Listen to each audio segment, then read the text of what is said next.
Okay, so today I'm going to do a painting, and I want to show you a little bit how I use gouache, but I'm not going to talk about colors or how to draw something. This little video is going to be 100%, or hopefully about 100%, dedicated to paint handling and paint application. That's one of the things I think that gives most people a hard time with gouache. So I guess I am going to talk about, I'm painting a little pear here. This is a 5x7 piece of Strathmore toned mixed media paper. I'm not doing a portrait of this pear. I'm just using my reference here as a very generic pear. Kind of comes off to the side here, so I'm trying to use some pretty basic shapes here. I just want to keep it really nice and simple.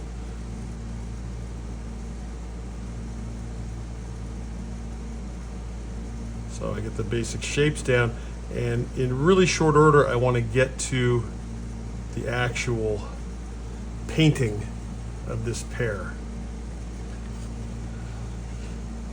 I do not want my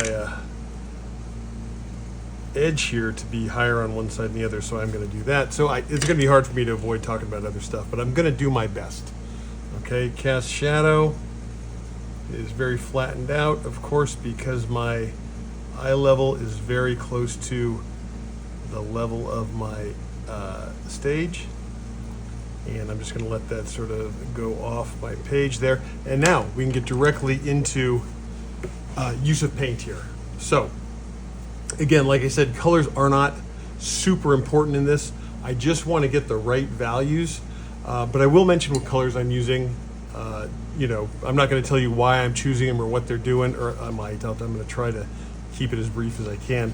But notice I have a lot of water in this color. This is ultramarine blue, in case anyone is interested.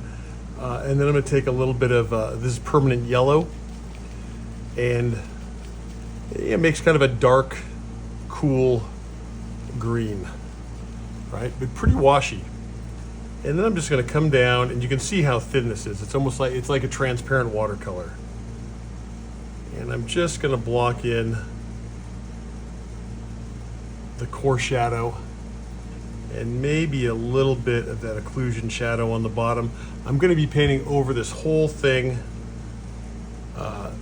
with more layers. So add a little bit more yellow. Again, I'm keeping it very, very washy. These colors I'm putting on are almost just, they're like placeholders. They're going to be covered up with thicker layers of paint. I don't really feel the need to touch any of that, the light side of the pear. So a little burnt sienna with ultramarine makes a nice dark, almost chromatic black. I'll make it a little bit warmer. This is going to be not quite as washy, a little stickier paint quality, a little thicker. And I know, this is a very dark side of this stem. Just kind of block that in, and I'm going to also get that dark highlight that's at the base of the occlusion shadow. It kind of runs up that edge of the pear. The brush I'm using is this is a Blick Scholastic Taklon brush. Pretty inexpensive brush, 1/2 inch flat. I'm probably going to be able to do the whole painting with this one brush. So I know it's toned paper, but I'm going to take a little yellow ochre, again staying very, very washy, and let's just put some of that in on the light side just to kind of warm that up a little bit. And while that is drying, I got a lot of water on there, so that's going to need a lot of drying. Let's go ahead and mix up some background color for this. I tend to skip around a lot on my paintings because while one area is drying, maybe the subject is drying, I can work on the background. And I'm going to pick my same two colors, ultramarine and yellow ochre, and just mix up a nice sort of very dull green here. I've got an earthy yellow, and I've got a blue that's biased toward purple with the ultramarine. And here I go talking a lot about Colors, doesn't matter. Colors don't matter. I just want to get the right paint consistency and then apply it in a reasonable way. So I mixed up this is kind of a neutral, muddy, greenish color, but the color doesn't really matter because I am going to neutralize that color with just a ton of white and not really a bunch of water. There's already a bunch of water in my mixture, so I'm just going to let it stay pretty dry. And I'm not going to paint the entire background, just want to get a sense of the background around this object. Doesn't matter if I match this color exactly. I'm obviously, my little pool of color here is not big enough.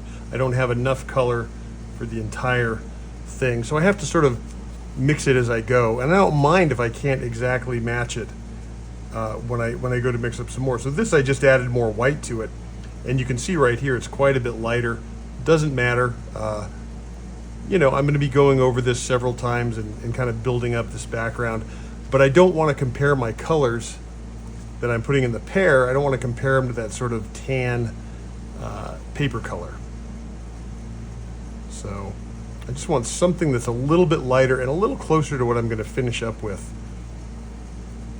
to be surrounding my subject. So pretty muddy so far. Everything's kind of earthy and kind of dirty.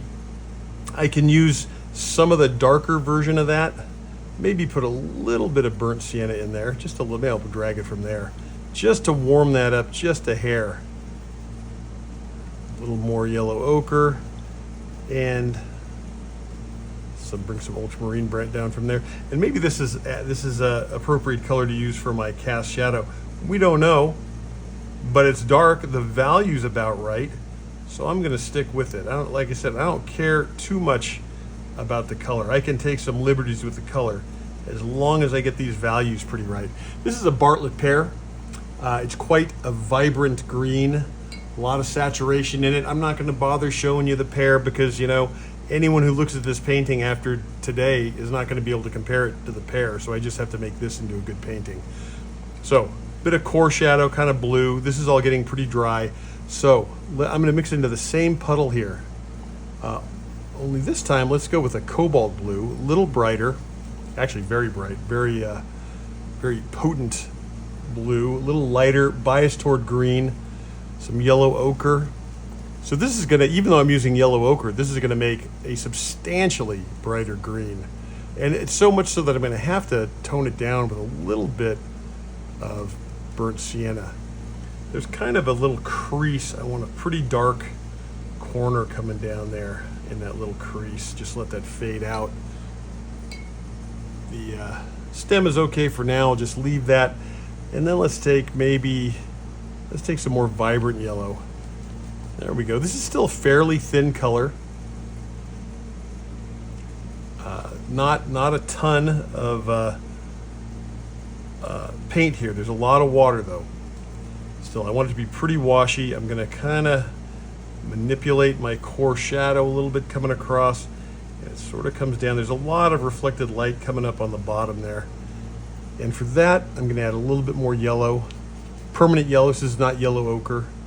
It's a brighter yellow. There's still some ultramarine in there, which is why I'm losing a little bit of vibrancy in this color. So let's just drag it down to a new spot. And let's just sort of pump up the jam on this. I'm going to need a little bit of white for that. And if I add white, it's a little chalky, so I'm going to add some more yellow just to keep my saturation reasonable here. I don't know if this is going to work, but it's gouache, and gouache is very opaque, so I can cover over any mistakes. Whoops, like that. I just wipe that off with my finger. And notice I'm just kind of letting the edge of the brush, the color just sort of peter out into sort of some dry brush, scumbling going into that core shadow.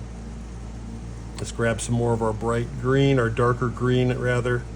Let's pull this core shadow down, and then let's come straight into this reflected light. A very bright, very vibrant green. And notice I'm traveling away on my palette. I'm traveling away from this sort of muddy or darker area And this is where I'm going to add some white. And I think I'm going to block in some of that highlight, or the halftone here. It's got a little bit of a warm underpainting under it, and that'll help if that pops through a little bit, but it's probably not going to be necessary. Probably cover the whole thing. Notice I can put some white in, right, or this lighter color right over the top, because white is very opaque with gouache. It's probably the most opaque pigment that we have access to. And you can see that I'm laying this on pretty thick. It's kind of got a creamy consistency. I come up a little higher. I can cover this background a little bit. I can paint over the background. Come up a little bit, choke up a little bit on that stem. And I'm going to use the corner of my brush to get the top of the stem there and just sort of come around here to indicate some light hitting the top of that pear shape, pear form. Okay, I'm going to wash out my brush, come back into this area, and again, I might need to mix up some more paint, and that's okay. Whoops, lots of blue there. That's perfectly okay. If these colors don't match exactly, well, there's a lot of sort of mottled colors in here anyway, so the core shadow kind of peters out down here, and I really want to take advantage of the dry brush texture that you can get with gouache. A little lighter down here, maybe a little bit of wet on wet blending. And I just sort of mix into the puddle that I'm moving to, just kind of trying to match it. One of the things about gouache is that there's a little bit of a color, well, there's quite a bit of a color shift when it dries. So darks can dry substantially darker, and lights can dry a little bit lighter. So what I try to do is I try and set up my palette so that I can compare the colors while they're wet. You know, I've got darks next to midtones, next to highlights, and I can compare them all while they're wet, because those relative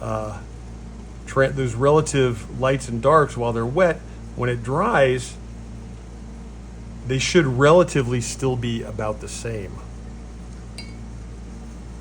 So get a little bit more of my reflected light.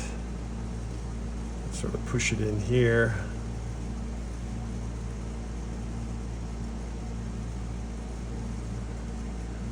And bring it down a little bit.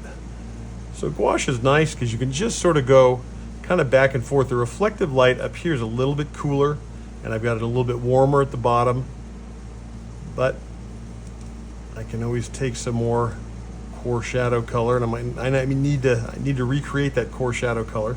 I can totally do that. This is a little bluer. Doesn't quite match what I had already, but like I said, perfectly okay. I can transition back into it. This is reading as a little light, so let's just scumble in some slightly darker material over the top. Bring that cast shadow over. If you have a transition that's a little abrupt, like I think between the light side and the dark side here, that's a little bit abrupt, let's just put in an intermediate tone. Let's see what that does. A little too blue, grab some more yellow. That's a nice intermediate bright green. Let's see what that does. Gives us just enough to sort of soften that edge a little bit. Doesn't have to be perfectly blended by any stretch of the imagination. We can just show these transitions and the planes of the form. At this point, I think I'm going to have to get a little more background here. So I get some white, some yellow ochre, some of our ultramarine. Need a little more ultramarine. And I just kind of mix back and forth till I get kind of a match for what I had. This is a little bit cooler version. I can either warm it up or I can just go with it. And I want maybe an area that's a little bit darker because I kind of want that lit edge of the pear to show up right behind that stem. That's a little on the dark side. That's okay. Just bring it down, just add more white. Again, I'm sort of comparing these colors on the palette so I have a sense of what they're going to do. And each time maybe I push it a little closer, a little farther toward my taped edge. Each time I travel a little bit farther out.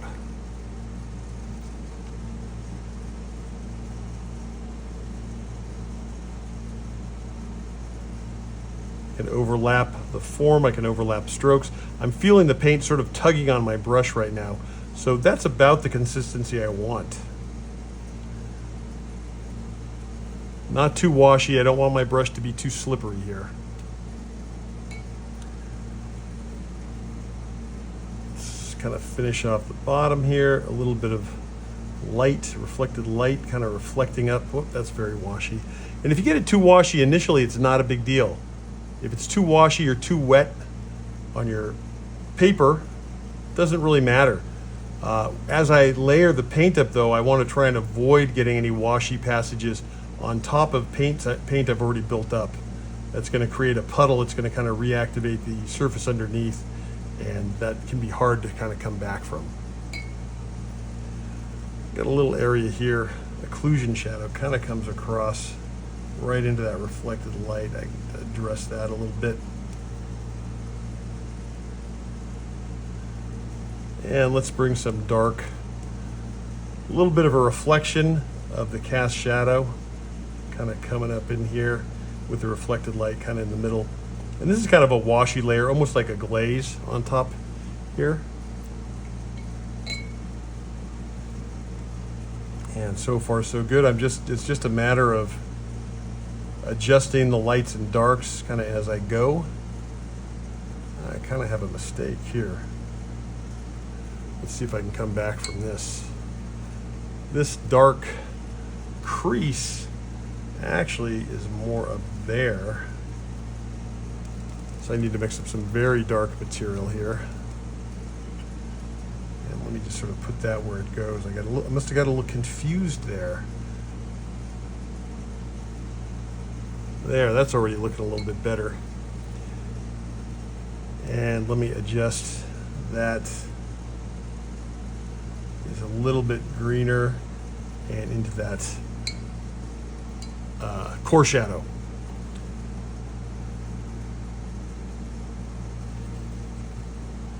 All right, so let's bring that up to that. That structure is much better than what I had.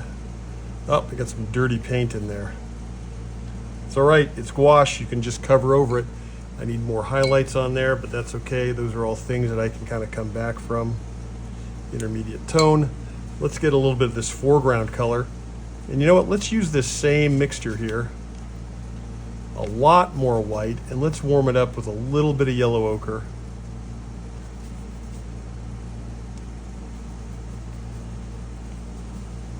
I want this to be a little lighter than the background. So far, so good. I want to preserve what I have of my cast shadow. This is one of the reasons why I like flats so much. You can drag them kind of sideways and get a real nice, narrow, clean, accurate mark, if that's what you're going for. More white, touch more yellow ochre. You know, gouache is really good at depicting planes. Because of that, its ability to, you know, make a really sharp sort of crease or edge. It's a little harder to get a soft transition, but it's possible. And I don't know if that's what I'm really going for. I'm more interested in a sort of scumbly, dry, brushy textures, transitions that sort of allow a little bit of the preceding colors to sort of peek through those little dry brush areas. You can see that I'm lightening this up quite a bit actually, because it was already starting to dry. I got the AC running out here to keep it cool, but that extra air circulation is making the gouache dry pretty fast. I can use that same junk. Again, let's mix up another reservoir of darker color. Need a little more yellow ochre. And I'm going to clean my brush because I don't want any of that dark stuff that I just mixed up. I don't want any of that seeping out as I start to paint this in. So I'm going to add white directly to that, leaving that lighter stuff intact. And from here, let's just push it a little bit farther to the outside. You can see that what I'm laying down right now is a little cooler than what I had before. And that's fine, that's by design. I think the cooler background contrasts really nicely with the little bit warmer foreground.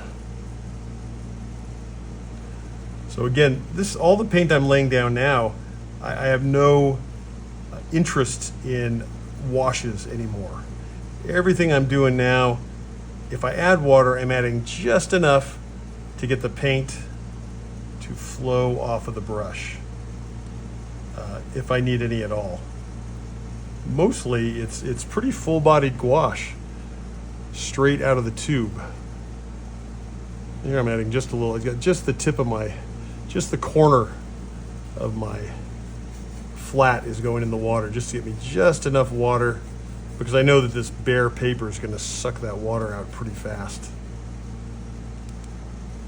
And if I want more color, I just sort of intrude in there a little bit more. It's looking a little bit warm. I can always grab a little more ultramarine, until I get what I want. And of course, this mixture is all too dark now, but that's okay. I just go back in with more white and just match it on the paper. See what it looks like on the paper. If it's not quite the same, that's okay. I'll just scumble in a transition, and this sort of vaguely modeled background where there's preceding layers peeking through more current layers. It's all going to look pretty homogeneous as long as my values and tones are fairly close. As long as there's no big jumps in value, in the rate of contrast, everything's going to fade into the background. So most of my contrast is up here in my focal point, in my subject. And that's all getting pretty wet, and paper's buckling a little bit. That's all right. I need to work a little bit on our pear. And I'm going to need a little bit more of my permanent yellow, so I'm just going to stick that in my reservoir here. As I push these colors more toward yellow in the green, I want them to be lighter, so I need more yellow because I want to stay really punchy with my colors. You can see that's quite a bit warmer than what I had down before. But again, I've got that cooler green sort of showing through the layer, and it makes for a really nice soft edge, a really nice transition. Just want to get that little edge there.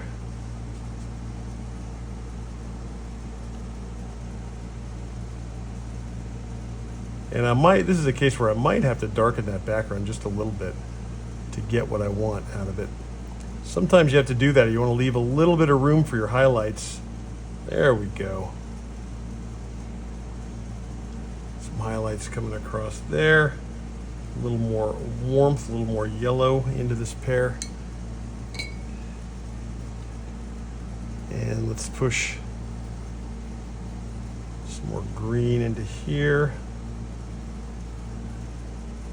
Again, I'm just kind of guessing and figuring this out as I go, figuring out these transitions and how I want these planes to interact, what areas I want to have be green, what areas are going to kind of be pushed a little bit more toward yellow.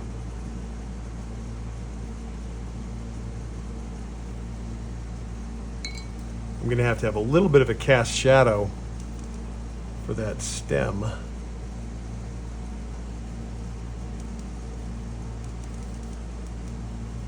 Get a nice dirty green cast shadow color. It's okay if this is a little bit washy. Bring that in there and just kind of reestablish that core shadow.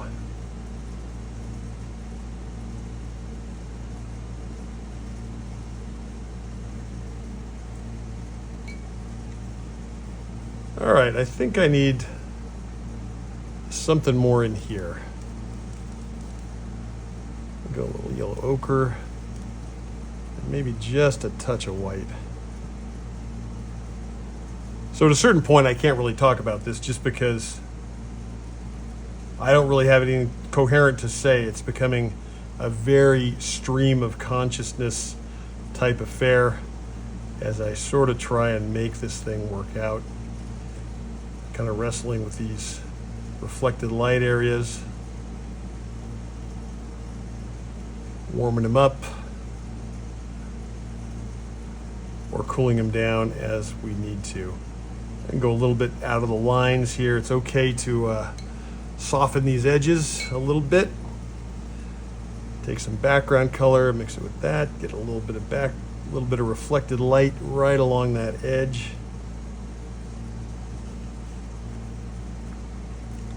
And I think this edge up here, I could benefit from disappearing that edge just a little bit also. Again, if I run out of material to mix my background colors, I just have to create a new pool, and that was mostly ultramarine and yellow ochre, but I'm just building it up on top of that area in my palette. I'm keeping everything pretty tightly arranged in this palette. It's not wandering all over the place. And this is clearly too dark. Let's see what that does though. Let's even maybe overlap these strokes just a little bit and let that side of our object sort of disappear a little bit. I think this front side, this side has to be a little lighter though.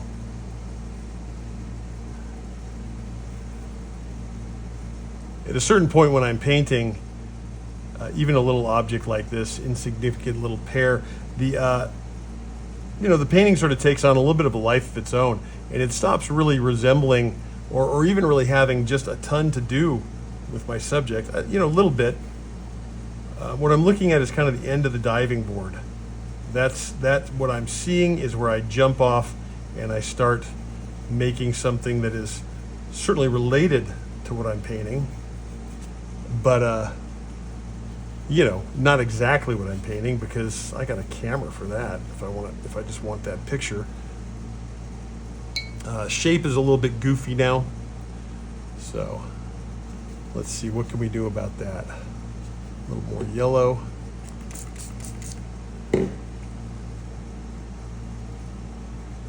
This nice, clean, succinct video that I had planned on making is really taking on a life of its own here. And as I struggle, but I love the struggle. I love the struggle with gouache. It's very, it is forgiving. It's opaque. You can make stuff happen. It's the shape's a little bit more square and sort of lumpy. Yeah, that's a little better. And let's do the same thing on this side with something a little darker here. Just sort of drag this over just a little bit. Yeah, like I said, I'm completely changing the nature of the shape and the form of this object right now. Just kind of mixing up a color. My background here is still a little bit wet. That's why I'm getting a little bit puddly here, which is exactly what I was going to warn people about doing. So I think maybe we've got to wait for things to dry a little bit. What's happening is my paint's mixing with some of that white that's in the background. Am I going to put this on YouTube? I don't know. We'll see.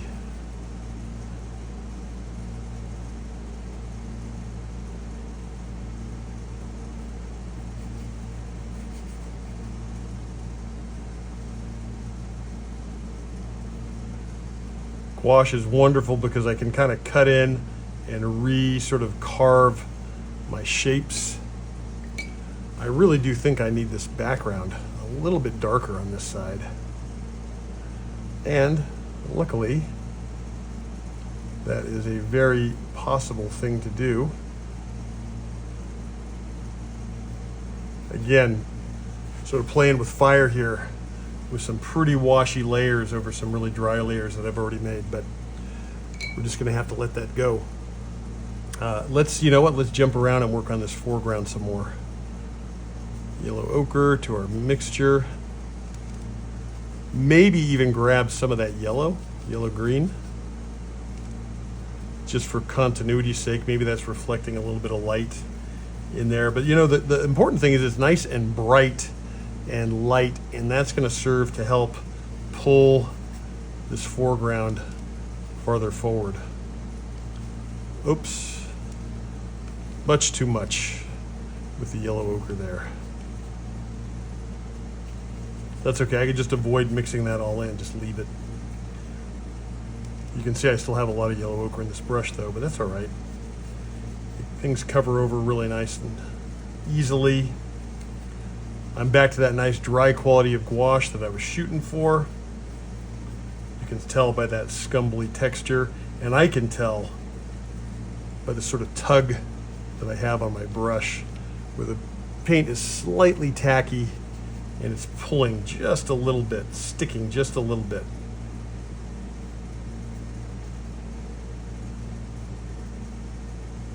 A little dry brush coming across that background to foreground transition just to soften up that edge and push it back into the far distant background, like 6 inches behind this pear.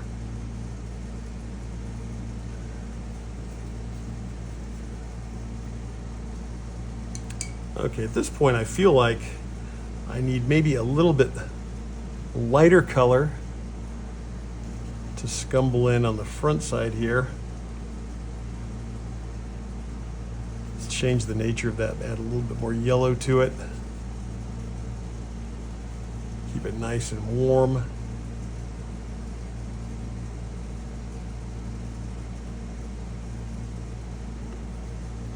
There are areas that I'd like to have a little smoother transitions. Again, an intermediate tone works really well to do that with gouache. And just sort of build it up as you go. I want this compared to the background to be a little darker.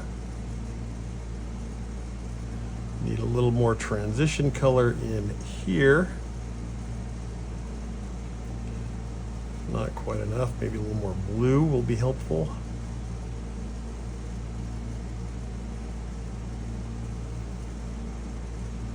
Let's just bring that over just a little bit. That's looking all right. My core shadow is a little abrupt still.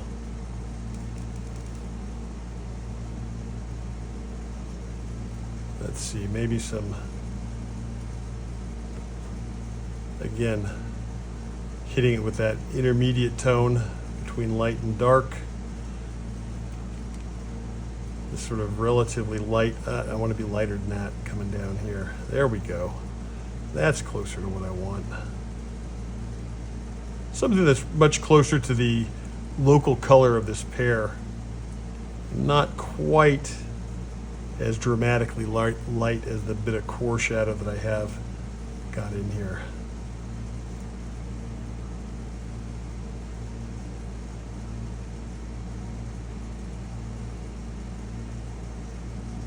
But still a little bit darker than the reflected light. And if I mess that up, why then let's just lighten up the reflected light a little bit.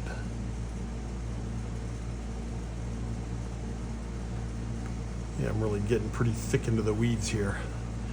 That's all right. It's just a little painting of a pear. Doesn't matter that much. What a cop-out. It matters to me. I want to get it right.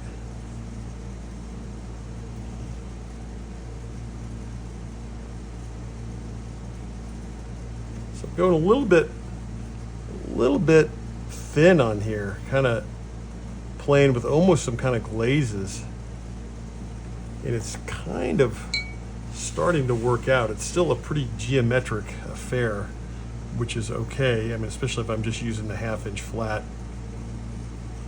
Nothing wrong with using your finger to soften an edge here and there.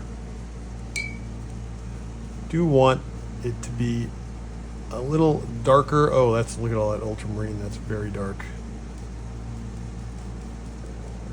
I do want something a little bit darker for that. Little shadow, and then coming out to the edge of the pear.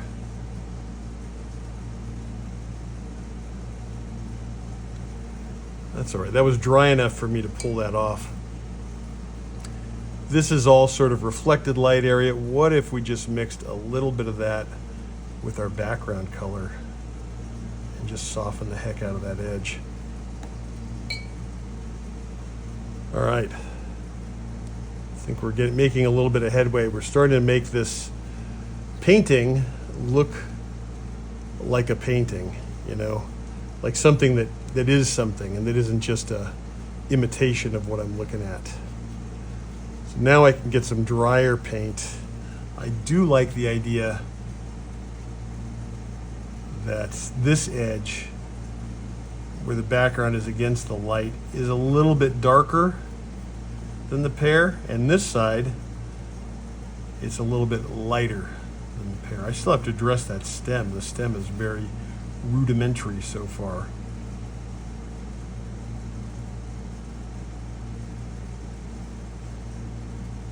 Overlap a little bit, that's okay. That'll help soften that edge, which is always kind of a good thing, especially down here where that shadow gets a little bit closer to the background color, right in there. And then let's lighten that up as we move away, because the light is coming down from the upper left, and so if my painting reflects that by being a little bit lighter in that upper left corner, like right up in this area, that's going to make sense, I think. Keep it warm. Sometimes it's hard to see how much paint you're adding to something. But if you add too much and you need to just go the other way, like in this case, I'm just working on value. So if I add too much color, I can just add a little more white and come down into it.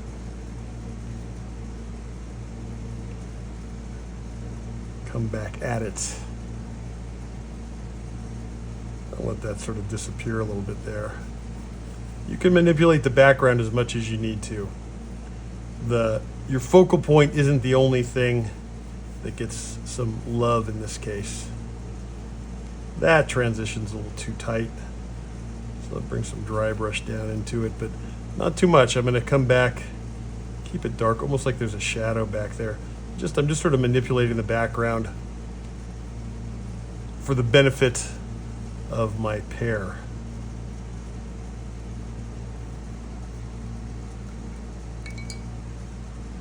A little too much maybe. Again, at this point I probably would switch to a smaller brush, but I've been doing everything else with this 1/2 inch flat, so I might as well stick with it.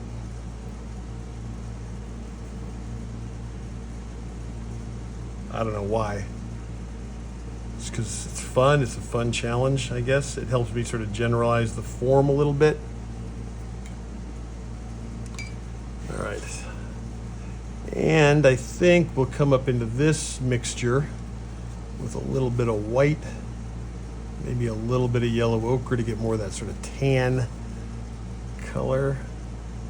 It's almost just sort of the color of the paper right now. Come across,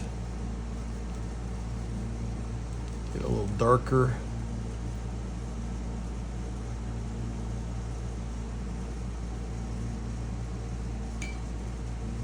And I need something very dark up top. So let's go back to our initial very dark burnt sienna and ultramarine color. And that just sort of comes across. Again, I can use the corner of this brush. It's a pretty good effect.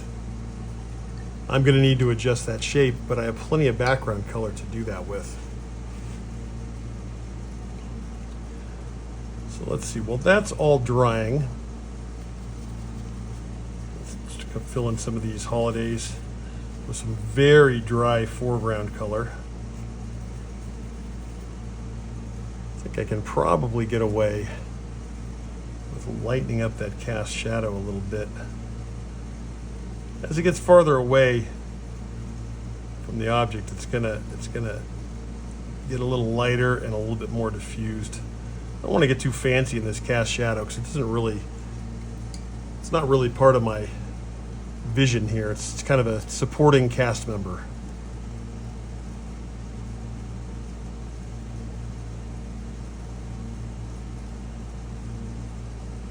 Just kind of playing with it, noodling around a little bit.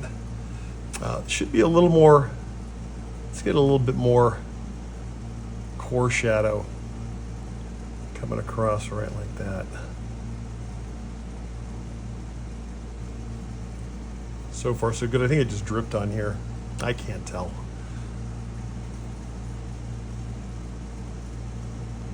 So sometimes I end up painting something pretty comprehensively and pretty tight, and then I end up coming back in and just softening everything up and obliterating some bits and combining strokes and areas and just trying to get a looser overall feel. Because my initial inclination is usually to be too tight, I think. And I don't like, I'm not good enough at that kind of painting for it to be interesting to me. Some people do it really well. And you can certainly paint any way you want. I'm just talking about what my personal preferences are. There, it's changing the shape a little bit on that stem. Sorry about the hum of my AC. If that's bothering you, I might have to do a voiceover. My God, what a pain that would be. Let's try and get that a little bit broader at the bottom. There we go. And I'm going to try and continue to use this brush even for little highlighty bits. A little highlight on that stem. And let's see, I can probably use the corner of it with a little bit of white, warm it up with just a little bit of yellow there, yellow-green. And let's see what a highlight looks like right in there. And it kind of curls around that highlight. And maybe even right in there, just a little bit. Might have to address that. That might have been too much. And then I flip it over and just a nice, dry, brushy sort of scumble right across there. I don't need a ton of highlight. I just need the right amount. And I think we're going to have to transition out of that highlight a little bit on top with some color.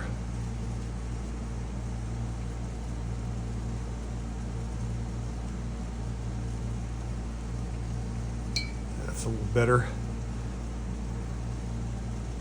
And just kind of clean it up with some of our background color.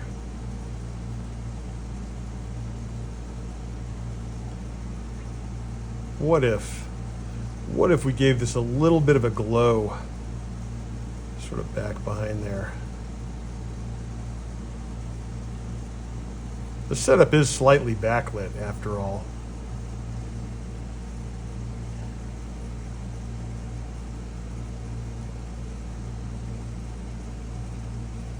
I don't know, this has kind of become a stream of consciousness painting. I started off wanting to focus on one thing, show people one thing about how I paint, and now I guess this is actually how I paint. I just meandering all back and forth until I get something that kind of looks like it works. This edge right there is too soft. So let's grab just some of this green, not that. Let's add a little yellow ochre. Get something that's kind of like some kind of pear color. I want to keep some color in it. Let's just sort of reinvigorate that edge.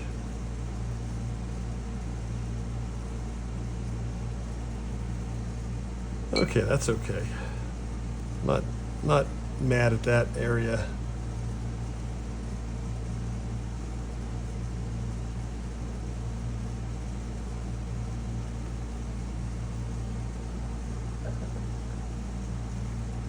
So paintings definitely take on a life of their own as you sort of get into them. At least they do with me, and that's why I like gouache so much. They don't feel quite as planned as oil paintings do. When I paint in oils feel, you know, I have a better idea of where I'm going. You can pre-mix your paint and just sort of get there. Gouache, you kind of, at least the way I do it, I have to sort of mix as I go, and I often end up with a much looser, sort of improvised affair. So my wife is a math teacher, and I was delighted to hear that there's a legitimate technique for certain kinds of problems called guess and check, because that's almost exactly what I do when I work in gouache. I guess and then I check, and that's another way that I keep, you know, my relative mixtures and my combinations of colors working out okay, even though there's a bit of a color shift when this stuff dries. You know, just keep putting it on, keep checking it, and little by little, you'll end up putting something together that works out. So that's a longer video than I hope to make, but that's the way it goes. I hope you guys enjoyed it. Certainly, if you have any questions, I will try and address them in future videos, and I will try my very best to be a little bit more succinct next time. Thanks a lot. I'm going to call this one a day.